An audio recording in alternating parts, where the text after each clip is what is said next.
நம்ம வண்டி V3 ஃபுல்லா டோட்டலா பிரிச்சிருக்கோம். எதுக்குன்னு பாத்தீங்கன்னா ரேப்பிங் பண்றதுக்காக தான் பிரிச்சிருக்கோம்.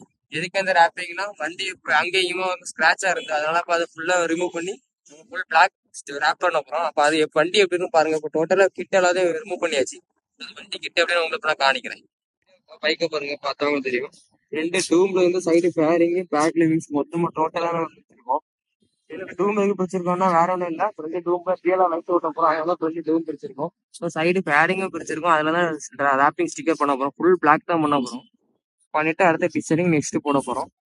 கிட்டலாம் யாரும் பிரிச்சா பார்த்தாலும் வேற மெக்கானிக் ஷாப் எங்கேயும் விடல, நானா தான் பிரிச்சேன். என் வீட்டுல டூல்ஸ் இருந்து, ஸோ அதை வச்சு நான் எல்லாத்தையுமே பிரிச்சு எடுத்துட்டேன். இப்போ பாத்தீங்கன்னா வேற ஒன்றும் டீலர் ஒர்க் தான் போயிட்டு இருக்கு. ஓகேன்னு நீங்களே பாருங்க, தெரிஞ்சிருக்கும். வெளியா ஃபிட் பண்ணி முடிச்சாச்சு, ஒயரிங் எல்லாம் முடிச்சாச்சு. ஸோ இப்போ ஃபிட் பண்ணிட்டோம். லாஸ்ட் டெஸ்டிங் தான் பார்க்க போறோம்.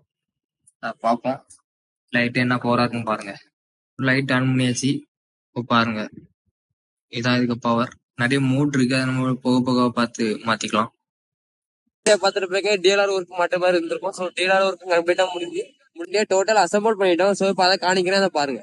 அவுட் புட் எப்படி இருக்கும் பாருங்க. ஃபுல் பிளாக் ரேப் பண்ணிருக்கோம். ஸோ அது போக டிஎல்ஆர் ஒர்க் தான் பண்ணிருக்கோம். பகல்ல ரொம்ப வெளிச்சம் தெரியாது, ஸோ அதனால அட்ஜஸ்ட் பண்ணிக்கோங்க. இருந்தாலும் நல்லா இருக்கு பாருங்க டிசைனிங்லாம்.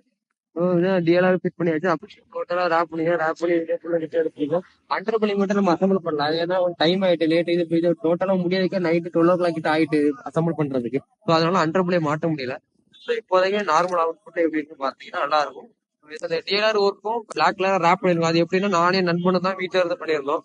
ஸோ அதனால நாங்க பண்ணி அவுட் புட் இப்படிதான் இருக்கு. பாருங்க, இதுக்கு மேல நிறைய டிசைனிங் பண்ண வேண்டியது இருக்கு. அந்த டிசைனிங்லாம் இன்னும் வரும்போது இன்னும் பார்க்க ரொம்ப கிராண்டா இருக்கும். ஸோ இப்போதைக்கு இதான் அவுட் புட். நம்ம V3ல லாஸ்ட் ரேப் பண்ணி டெய்லர் பண்ணி முடிச்சிருக்கோம். இதான் ஃபர்ஸ்ட் வீடியோ போட்டிருக்கோம். ஸோ இதுக்கப்புறம் நிறைய டிராவலிங் சம்பந்தமான வீடியோவும் சேனல்ல பார்க்கலாம்.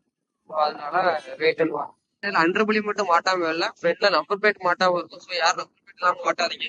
நம்பர் பிளேட் மாட்டிட்டு வரும். நம்ம ரைடு போனதுல மூணார் போயிருக்கோம். ஸோ அந்த மூணார் போகும்போது ரைட் சைடு மிரர் எப்படியோ ஒரு வைப்ரேஷன்ல கீழே வந்து உடஞ்சிருச்சு. அந்த சிங்கிள் மிரர் மட்டும் இன்ச் சைடு உள்ள மிரர் மட்டும் உடஞ்சிருச்சு. ஸோ அதனால மாத்தாக்கி நம்ம கடையில கொடுத்துருக்கோம். அது வந்தோம்னா நம்ம நம்பர் பிளேட்டும் மிரரும் சேர்ந்து மாட்டிடுவோம். அதனால பிரச்சனை இல்லை. மிரரும் மாட்டதுக்கு அப்புறம் அவுட்லுக் இன்னும் நல்லா இருக்கும். ஸோ அடுத்த ரைடு போறதுக்காக எல்லாம் ரெடி ஆயிட்டு இருக்கு. அடுத்த ரைடு போறோம். வீடியோ கண்டினியூஸா நான் போடுவேன். ஸோ பாருங்க, எல்லாரும் பாருங்க. ஸோ ஆக்சுவலா பாத்தீங்கன்னா இதுக்கு முன்னாடி நம்ம 2-3 ரைடு போயிருக்கோம். ஸோ அந்த ரைடு வீடியோல நம்மளால கேப்சர் பண்ண முடியல. நம்ம தான் ரீசெண்டா ஐபோன் வாங்கியிருக்கோம். ஸோ ஐபோன்ல எடுத்த வீடியோ தான் இது. ஸோ இனிமே ரீசெண்டா ஒவ்வொரு வீடியோ ரெகுலரா வர மாதிரி இருக்கும். யூடியூப் சேனல்ல பாத்துக்கோங்க. ஸோ அப்புறம் என்னன்னா கோபுரம் எவ்வளவு குயிக்கா வாங்க முடியுமோ அந்த குயிக்கா நம்ம கோபுரம் வாங்க போறோம். வாங்கி ஒவ்வொரு ரைடும் கேப்சர் பண்ணி வீடியோவை போட்டுரும். ஸோ ஒவ்வொரு வீடியோல கண்டிப்பா என்டர்டைன்மெண்ட் அதிகமா இருக்கும் நம்புறேன். அதை நீ கண்டிப்பா பாருங்க, என்ஜாய் பண்ணுங்க. டிராவல் சம்பந்தமா ஒவ்வொரு வீடியோவும் நம்ம சேனல் அப்டேட் ஆகும். ஸோ அதை பாருங்க, நம்ம நல்லா என்டர்டைன்மெண்டா இருக்கும் நம்புறேன். இது வரைக்கும் சப்ஸ்கிரைப் பண்ணி வச்சுக்கோங்க. இனிமேல் வர வீடியோ எல்லாம் நல்லா தரமா இருக்கும்.